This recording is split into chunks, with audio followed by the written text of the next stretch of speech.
Hello you. Look. Box. It's a box. It's a magical box. Taped up and ready to play. Or something like that. Yes. I've had this a while. This was given to me by Mentski. Yes, all this talk of YouTubers boxing all the time. Mentski and I, we're boxing. It's kind of like that, isn't it? No, absolutely ages ago, Mentski was given some retro stuff, and amongst it were some things that wasn't really his sort of thing, and he asked me if I'd like them. I went, oh yes please, and then he boxed them all up ready to send to me, and it's a huge box and it's really heavy, and he wasn't able to get to the post office, and it's been sitting at his place for a while, and then Digitizer Live came up last year, and I was going that way, and his place is on the way, and I said, do you want a lift? And as a result, I was able to take this off his hands without having to trouble the post office or anything like that. And it's all still taped up, and I can't remember what's in it. He can't remember what's in it. I know there's some PC stuff, because I know I haven't done any PC stuff yet, but I do have PC games. I do have big box stuff. It's another thing I'd like to get around to doing, and so there's going to be some big box PC stuff in here, and I can't remember what else. Yeah, because I used to play PC games a lot. I went from Commodore 64 to 486 DX2 66 with 4 meg of RAM, and that was a heck of a jump. And then I did Pentium 133, and then I did 350, P2 350, AMD 350, and then case.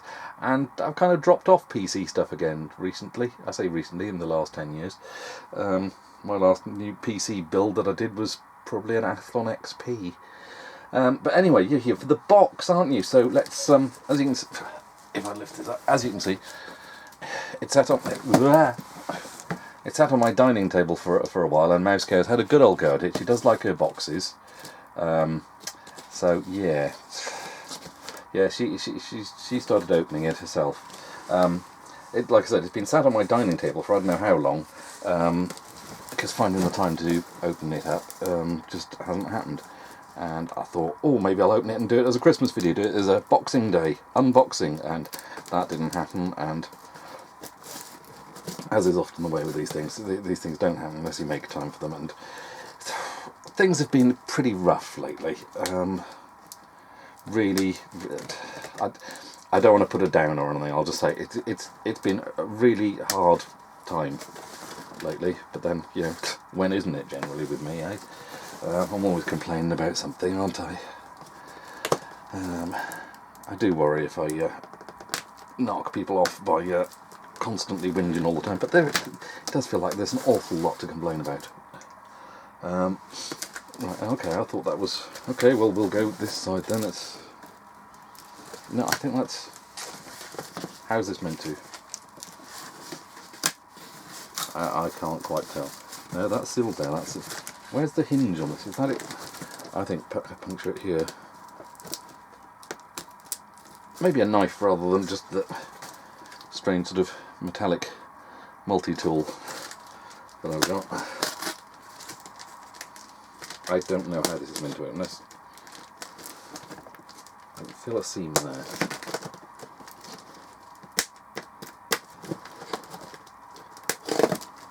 Ah, right, we're doing it this way then, okay. That's the top. Oh, I can see some bubble wrap in there. So this is like a belated Christmas for me. It's now February, and I'm opening...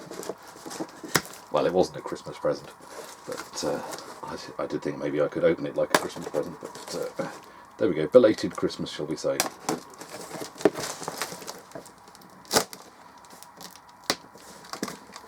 Come on, puncture. There we go. Lovely, lovely, lovely. Look at that. You even went to the trouble of buying a proper box and everything. Excuse me, really sniffy at the moment. But then, again, when aren't I?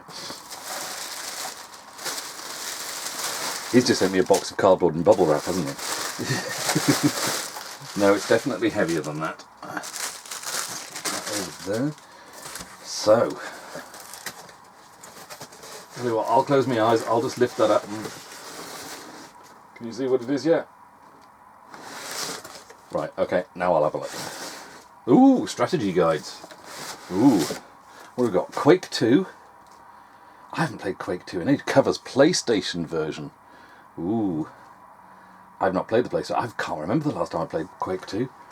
I think I might have it for the N64. Wait there a second. It's just behind me here. No, that's SNES drawer. Ah. Just there on top. Quake 2. And Quake 1 next to it as well. I ought to play those at some point. That's a bit battered, isn't it? But I'm sure it works fine. Yeah, I've got Quake 1 and Quake 2. I ought to do those. So, and I have a strategy guide. Gran Turismo 2. Right, okay, and Oni. That's, isn't that Larry Bundy's work, that drawing, I think? I know he does a lot of, or did a lot of manga drawing stuff. Larry, are you watching? Is this you? Was that you?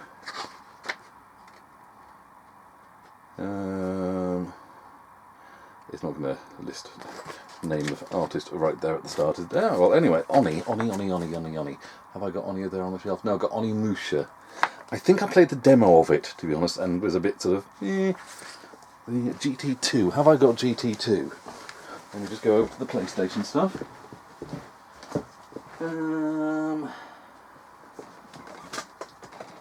Yeah. Oh, come on. You're on the shelf here somewhere, aren't you? Let's clear these out of the way. I've got tripods and stuff in the way here. Hey! I have GT2. Now I have a manual that tells me everything I'm doing wrong when I'm playing it. Like not braking for corners and stuff like that. Ah, so that's cool. Not to be sold separately. What did I buy that with then? I bought it for 99p though, I suspect. So, there we go. Let's shift around again. What else do we have here? What other goodies do we have aside from reading? What's this? Looks very multicoloured. What is this? Ooh, this is a strange box with some sellotape stuck to it. Oh no, I'm gonna have to be careful there. Oh no. Oh, I do not want to tear the box. SCI, blimey, they did Carmageddon. They also appeared to do kind of, sorry, you can actually see it now, can't you? Kingdom of Magic. In a very strange shaped box. Sort of thing LGR really likes, isn't it? Does that?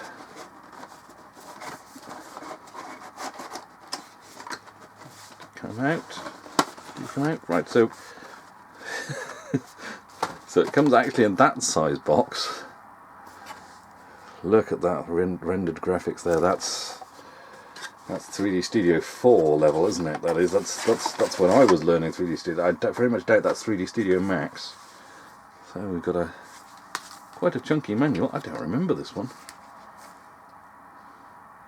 Right, there's a character called Thidney, a 7 feet tall bright green lizard with a cheery disposition and a super tail. And there's Sharon, 5'9", very intelligent and built like a babe from planet Cumley. Sharon. Okay. Other characters you might meet, villains. Oh, okay. The characters. It says the characters on one page, and the next page is Thidney and Sharon. So it's Thidney and Sharon. I don't even know what type of game this is. Is this a first published in 1876 under the title 101 Fun Things to Do with Trolls? This edition specially calibrated for short people with red hair. Printed on recycled Windows 95 registration cards by the press of the Elven King, 57 Woodland Walk, DeLorean KOM 90210.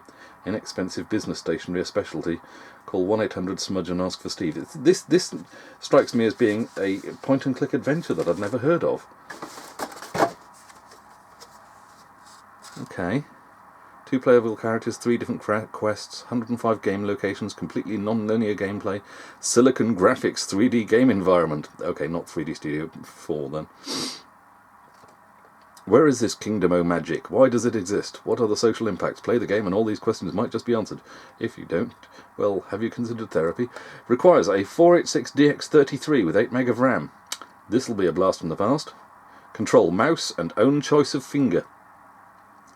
I mean, I'm suspecting it's not a classic, seeing as I can't remember it. But I will look forward to one day eventually getting around to play it.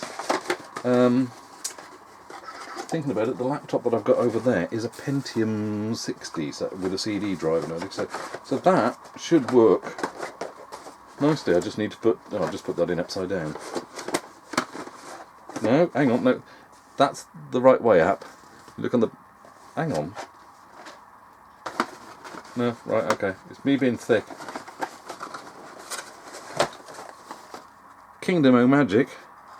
Probably the largest comedy point-and-click adventure ever. Not the funniest, not the best, but the largest. Okay. I shall look forward to having a go at that. Minimum 460. It doesn't say anything about Windows, so I'm guessing DOS. So that should be okay. What else? Ooh, la, ooh la la la. Jeff Waynes of the War of the Worlds. Jeff Waynes of War of the Worlds, not H.G. Wells's. Walmart exclusive. This is American. Free video included inside with purchase. The War of the Worlds from Paramount Home Video. Ooh, I have one other video game which has a video included, and that is Plan 9 from Outer Space. And if you think the film's bad, you haven't played the game. Oh, come on. There we go. Oh, blimey. Yes. One copy of War of the Worlds, still sealed, with Paramount. Look, we've got something here for Jason Arnott and his VHS obsession. Look, still sealed, with the Paramount little tag on it. Wow. Fancy. Yeah, I think I've only ever seen bits of that, but I'm not going to open it up to watch that. But I'll pop that back in there. Wasn't expecting films and things as well. That's really okay. So it's in there. It's all folded into this bit of cut, and I don't want to tear it to get it out. I'll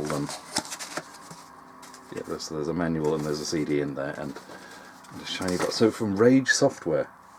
Oh yeah, it's a real-time strategy, isn't it? I remember now. Ah yes. Think again, maybe I played the demo and went, it's okay, but then either didn't see it in the shops or it just, I wasn't going to pay 40 quid for something unless it was absolutely, oh yes, I must have that, that's brilliant, whereas that was yeah, it seems okay. It had fairly good reviews, but maybe a little finicky here and there.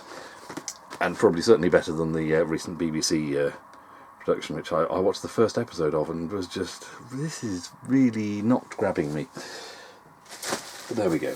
Okay, what's next? What's next in here? What's underneath this bubble wrap? What have we got? What have we got? What have we got? The Feeble files from the makers of Simon the Sorcerer. Yes, it's another point-and-click adventure, voiced by Crichton from Red Dwarf, Robert Llewellyn, I believe. Yes, starring Robert Llewellyn, Red Dwarf as the voice of Feeble. On his way home after another successful day creating crop circles to amuse and entertain the simple people of that backward planet Earth, our hero Feeble suffers a slight mishap in his spaceship which results in the utter destruction of a rather important company research laboratory. The one run by his boss, in fact. There we go. These are in very good condition. Adventure Soft Publishing. That sounds familiar. Is that just because of Simon the Sorcerer? Ooh, look at this. I have a Feeble Files mouse mat.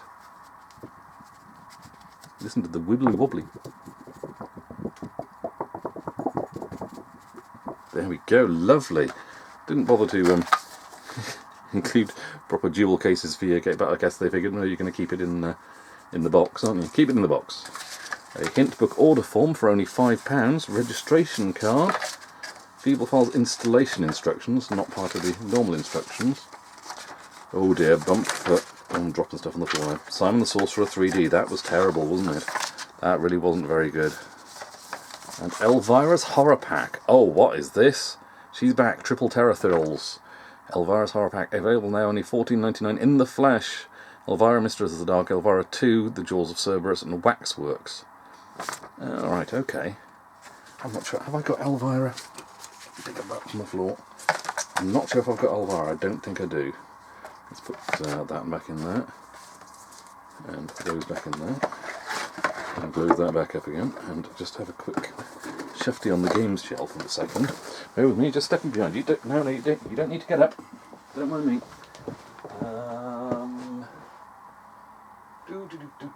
It's over here somewhere.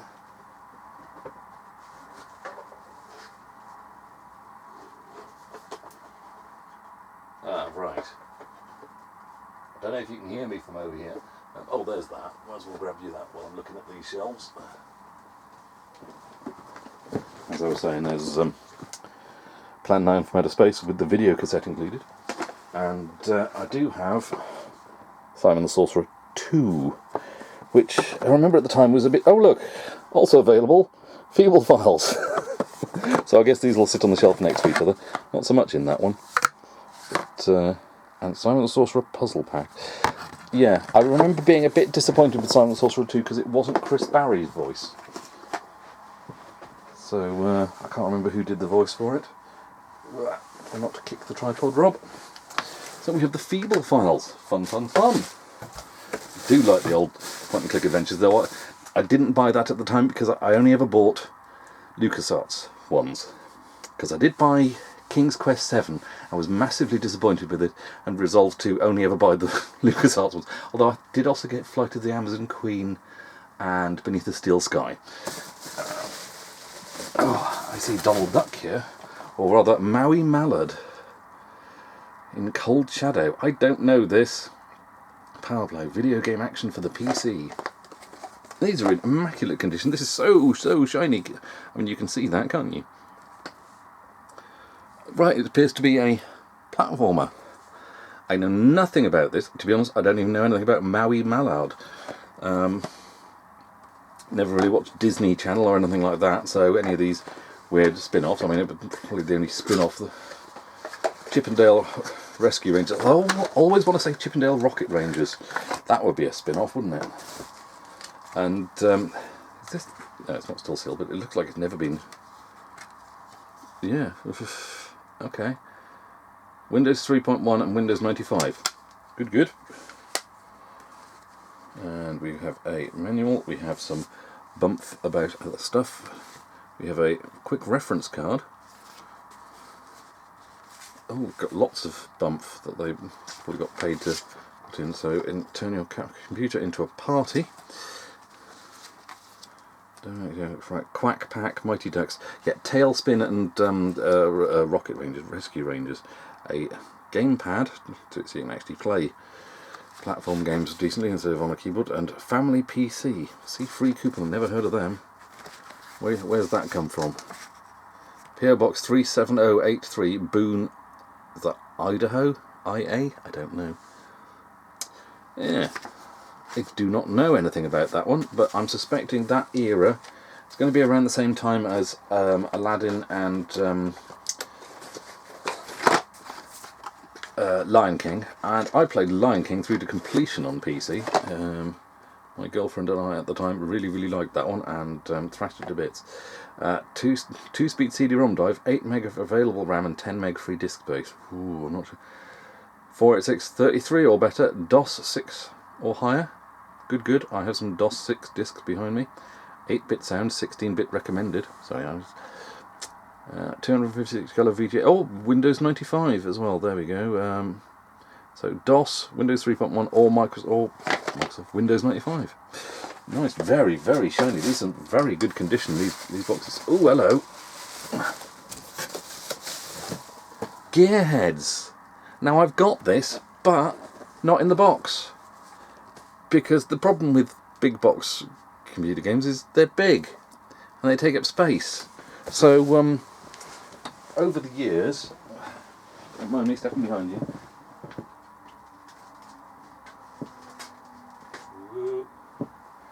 Through various house moves and various other needing to whittle down, save space and things like that, I whittled it down to just keeping my disc copy.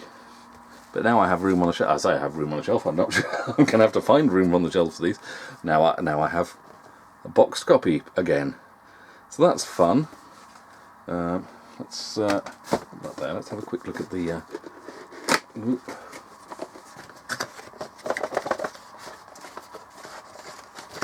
Come on, out you come. Come on, time for you to see Taylor. Oh, look at that!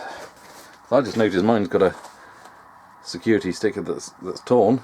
This one doesn't. This one's still mint sealed in box. Because no one else had it that needed space and decided to chuck the box away like I did. Yeah, so there that's fun as well. I like that. 486 DX33. Yep, good again. I mean, I knew I'd played it before. It's kind of game of sort of setting wind-up toys against each other at either side of like a table, and they interact differently. And yeah, I'm not sure how else to describe it really. Wind them up, let them go, then get out the way. 12 animated wind-up toys are your weapons for winning, so you better know what each toy can do for you. So it's like paper, scissors, stone, but with 12 things that you set off at different places and they interact differently, and you basically got to wipe out the opposition. So it was a simple sort of desktop fun game, from what I remember. I'm guessing Windows only. I'm not seeing anything saying... Oh, Windows CD-ROM. So that'll be Windows 3.1 then, I guess. Oh, I've just seen something else under there that I've forgotten that isn't a PC game. But let's keep going with Creepers from Psygnosis.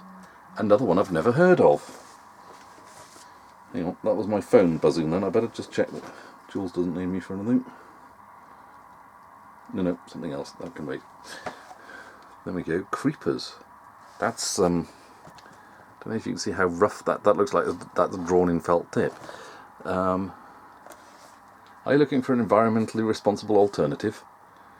A game that's super friendly and ecologically sound? Well then, have we got a game for you? Not. Oh, it's the 90s, people saying not. Creepers are on their way to their butterfly bowls, but can't make it alone. They need your intelligence and skills to get them there, and then only then can they spread their wings. So how can we help? With swatters, ramps, fans and magnets, you take them on a great adventure through 100 wondrous lands of caverns, forests and factories. I'm guessing it's kind of like Lemmings crossed with the Incredible Machine? Ooh, system requirements. A 20 MHz 386 PC recommended. Ooh, we're going to be able to manage that? So, that's a Psygnosis game for 386. Well, I've got lots of stuff to enjoy here when I finally get round to sorting out some PC. I'm not going to have to reorganise this room in order to make sure I can do proper capture of PC stuff. Ooh, Laer of the Temptress. That's a single floppy in there, isn't it? There we go. We got a nice selection of adventure games here. That's it. It's there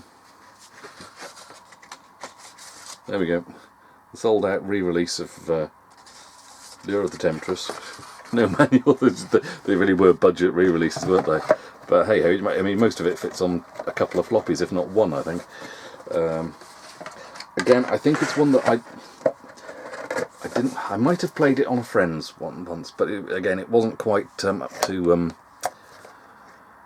Lucasfilm sort of polish. Sort of, it was possibly a bit of frustrating, and you could get killed here and there and stuff. So maybe I didn't go that much of a bundle on it, and I certainly didn't have it myself to play and complete. I might have dabbled with it on a friend's machine once. It looks nice, but Revolution Software critically acclaimed for the recent chart topper Broken Sword. Yeah, I did buy Broken Sword and went, yeah, why am I buying non-LucasArts adventures again? Because there was something about Broken Sword that just bored the tits off me. The main character was just so dull and boring, and yeah, it just didn't have the fun of the games that I really did enjoy. But yeah, that's an interesting. That is a known classic to be checked out at some point. We're getting near the bottom of the box, but there are a couple more things here. We have. What's this? Oh, that looks like THQ. Sinister. Beware, coward. 3D accelerator required. Oh, we are getting fancy schmancy now, aren't we? Let's move so you can actually look at that. 3D accelerator required. You have to have 3D. Oh, I'm gonna have to dig out the old Voodoo 1 graphics card. That's gonna be. I can't fit that into a laptop, so I'm definitely gonna have to. Gatefold and everything. Yeah, I've not done any videos on Sinister, have I? Not sure what versions I have. Yeah. Can you see how those individual windows are glossy, shiny? It's a lovely bit of printing on that. And can we do this without knocking me? Yes, those are very definitely 3D accelerator screenshots, aren't they? That's right. There we go. 95, 98 and 100% compatible computer system. Pentium 2 233. Ooh, 32 meg of RAM, direct 3D or 3DFX Glide compatible 3D hardware accelerator card. Sound Blaster 16, 4-speed CD-ROM drive, mouse.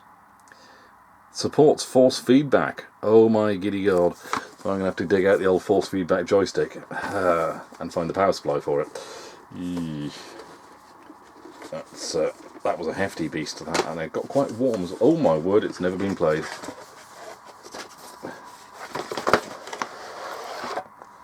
Where did all these come from, Mentski? These haven't been played. It's not even been opened, let alone played. Well, I can't do it. I'm not opening that one now. There's enough unboxing going on here as it is. Oh heck, I've just noticed batteries on one block. I better crack on, because the other battery's in charge at the moment. This battery was supposed to be fully charged. Ooh, the 11th hour. The sequel to The Seventh Guest. The Seventh Guest, which I have over there, but I'm rushing now, so I won't spend time to go and get a loose jewel case of Seventh Guest. I never played 11th hour. I remember hearing it wasn't as good as Seventh Guest, so it kind of passed me by. Hefty, that feels weighted. There's several discs in there. I did complete Seventh Guest. English 1, English 2. That feels weighty. 4 discs. So the white label re-release of the 11th hour, with some terrible acting from what I remember. But yeah, another good one to check out at some point. And then I think this is finally it. Oh, will you look at that? A boxed Dreamcast keyboard. Oh. I've been kicking myself for years, because we were in Swansea years and years ago, probably around 2000, and there was one end of shelf display of, they had just boxes and boxes and boxes of Dreamcast keyboards for £1 each. And at the time I was like, well, I haven't got a Dreamcast and I'm not planning on getting a Dreamcast, and just like, oh, bulk and that sort of thing. I should have bought 10 of them. I should have bought 10 of them and slung them up in the loft, so that I could have sold them for a tenner each, like people tend to do on eBay now. And oh, it's a keyboard. It's slightly spongy, but that's fine. And it says Dreamcast on it. Yep, that is a Dreamcast keyboard, which is ideal because let me just grab this.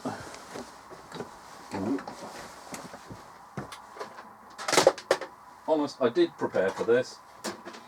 I mean, I cleared space for all of this. Excuse me.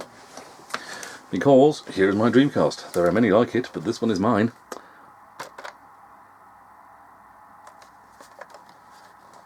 Yes, I got a GDMU.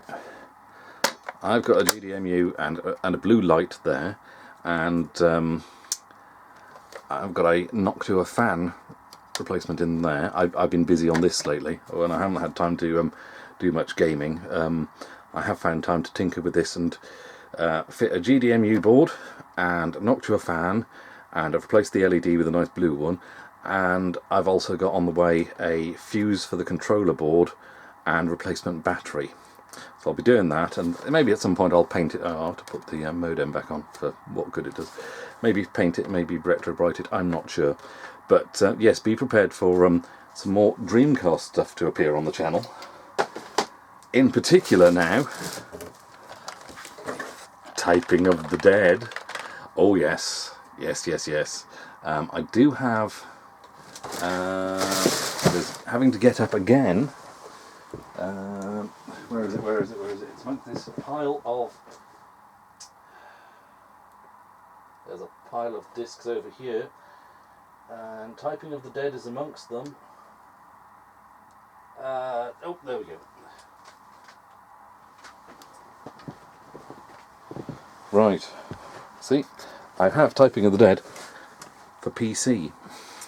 I thought, well, I ought to do that at some point, because I'm doing light gun games, aren't I? Oh, better hide my serial number, hadn't I?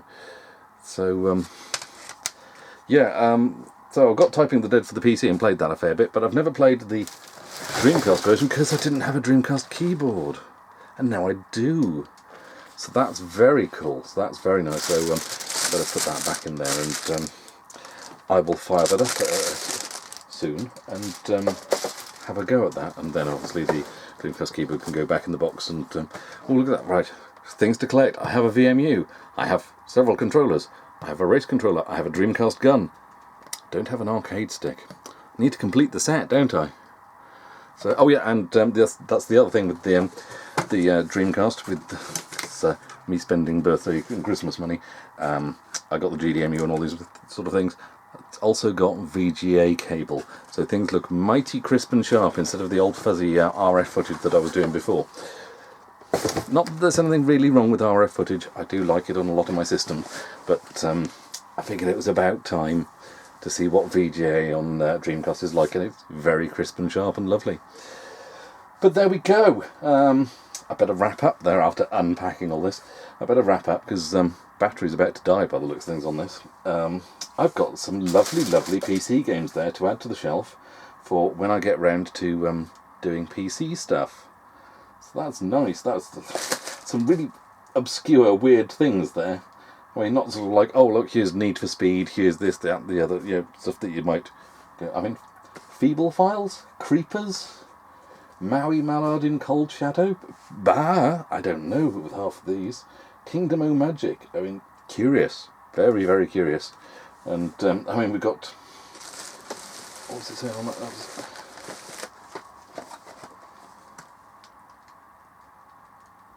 No, hang on, what was it?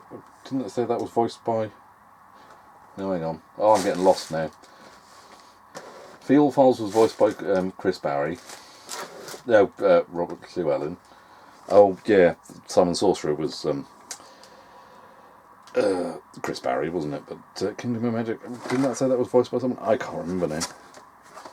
But, yeah, these will be very, very interesting to have a look at whenever I get round to that. I mean, like I say, it was it June, July last year, 2019, that we did Digitize Alive, and it is now February 2020. So, yeah, just well, no one's in a rush with this channel, eh? Take things easy, take things as you can, when you can. Pleasures where you can find them, like lovely shiny boxes. That's really nice. Thank you so much for that, Mentski, and pass on thanks to whoever it was who gave them to you. Because like I said, I can't remember any of this now. This was so long ago. These things start piling up after a while, so I thought this box has been sitting here well, I say in the corner, in the middle of the games room, up against between the TV and the chair there, acting almost like a coffee table. It's like, I don't need that. I need that out. I need that dealt with. I need to see what lovely stuff there is in there, and then put them on the shelves out of the way instead of having a box in the middle of the room. So, yeah, that's that done. That's really nice. So, yeah, I don't know what to say now, but other than thank you. That's really cool. Yeah, and Dreamcast Keyboard. Yay! Typing of the Dead. Can you do anything else? Are there any other? I'm sure there are probably homebrew games, things like that I could probably do. Were there any other games? Phantasy Star Online. I'm not going to be doing that, am I? I'm going to have to look to see what other games used keyboard, because the only one I can really think of is Typing of the Dead. So yeah, I'll do that, and then I guess I'll put it back in its packet and then back in the box and put it up on the shelf up there behind you. Actually, I can do this now, can't I?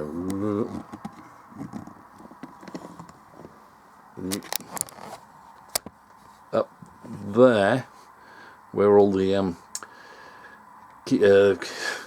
where one keyboard will live, where all the steering wheels and things live. So they're all up there. So and all the PC games will be over there, above the doorway. And yeah, I'm not sure where I'll put the strategy guides, but